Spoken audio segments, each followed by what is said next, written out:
I don't know if you're looking at me with what? Sadness? Scorn? Pity?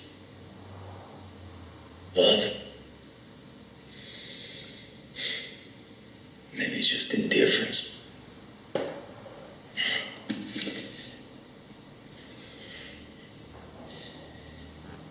guess you already know I'm not much of a believer. I guess I just chose to put my faith elsewhere. My family mostly. My friends. My job.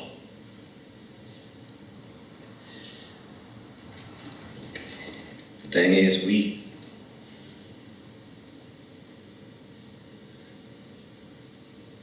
I could use a little something to help keep us going. Some kind of acknowledgement, some indication I'm doing the right thing. You don't know how hard that is to know.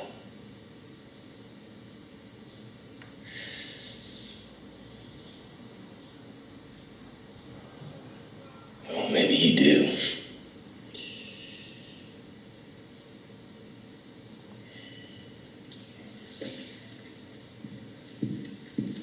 Hey, look, I don't need all the answers. Just a little nudge. Any sign will do.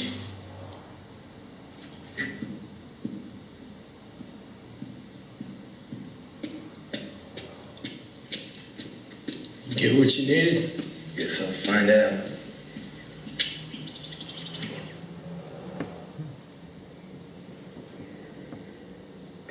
So you want to know what the teenagers are watching? There you go. Here, in this clip, we had a character who, like many others, sees religion as a discrete part of life, because apparently he wasn't ticking enough of the right boxes to really identify himself as a Christian. Yet, if we put this kind of theology up against Gearing's idea of Christianity as a cultural stream, we begin to see that all the other things he listed, this character listed, such as having faith in his family and his job and his friends, we actually begin to see that those are part of those broader expressions of Christianity. They are part of the water that's flowing through that river. So the value that he espouses are just as much a part of the Christian cultural stream as going to church or reading the Bible. He's dealing with that really checklist approach to a religion rather than this much broader, deeper idea. The internal conflict expressed by this character in the clip is not unsurprising, given that, let's face it, at this point in history we describe ourselves as living in a secular world.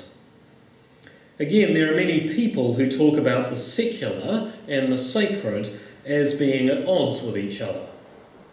And we get that in all sorts of ways. We talk about those things, separation of church and state, that's an expression of that idea. But to examine that particular notion and whether that's a realistic view of the world we live in, first we actually need to understand what's meant by that word secular. Because it gets bandied around a lot, and I'm not sure that everyone really knows what the word means. Gearing describes it in this way. The term secular denotes the tangible, temporal world in which we all live, irrespective of our religious beliefs. So the religious beliefs are out there and part of it, but it's that sort of acknowledgement that, well, there's a diversity within our culture as well. The secular world is not a world devoid of religion. It's a better way of thinking of it is the secular world is religiously neutral. So it's the secular world is the one that says, well, we're not Christendom, we're not a Muslim nation, we are a secular nation, meaning there's actually room for all of those things. Gearing points out that the modern secular world, with all that it entails, is actually a new stage within the Judeo-Christian cultural stream.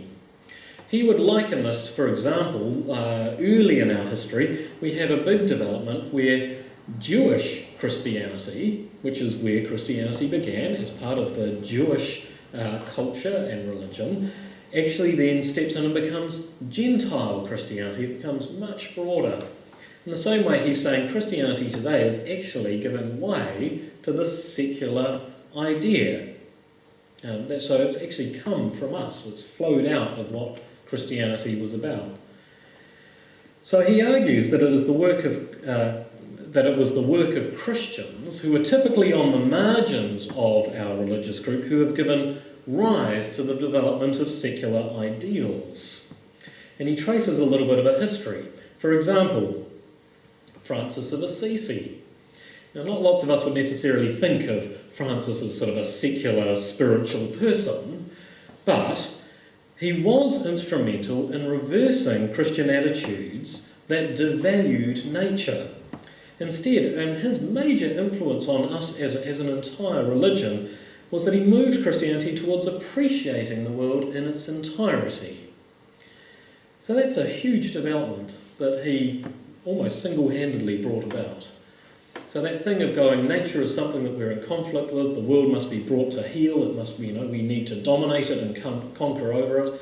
These ideas are very entrenched within actually our tradition.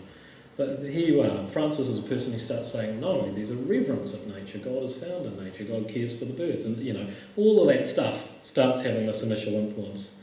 In turn, it was the Franciscan order that gave rise to modern ideas of empiricism, the idea of observing things and then learning from them, and philosophy through the work of Franciscans such as Francis Bacon and William of Ockham. Some of you have hopefully heard of William of Ockham, the principle of Occam's razor, for example. He was a Franciscan monk, and that's where that idea comes from. These were people who were not theologically illiterate, they were extremely theologically literate, and they regarded themselves as firmly based within the Christian tradition. And they're not the only ones in our history who have slowly steered Christianity towards these secular ideas. There are others. Galileo was a Christian. He saw himself as living out that ethic. Isaac Newton, and yes, dare I say it, even Charles Darwin. Darwin certainly did not see himself as derailing Christianity, but rather adding something to the breadth of human knowledge that was valuable. So, the modern secular world is therefore not the anti-Christian enemy it is often made out to be by some church officials. It is the logical continuation of the Judeo-Christian cultural stream. You can argue with me about that one later. I can't go through the entire argument in detail because, one, it would be a bit boring, but it will also take ages, so that's my summary. So in summary, I like this particular metaphor, the metaphor of the river as a way of viewing Christian history, and I like it because it creates a lot of room. If we think about Christianity as a cultural stream, we find that it relaxes all sorts of judgmental attitudes, particularly that tendency to cast around judgments as to who is really Christian and who isn't. And that goes on all the time. Trust me, seminary is full of that kind of stuff. Most people said that about me. Oh, he's not really Christian. So, says who? According to what criteria am I not really Christian?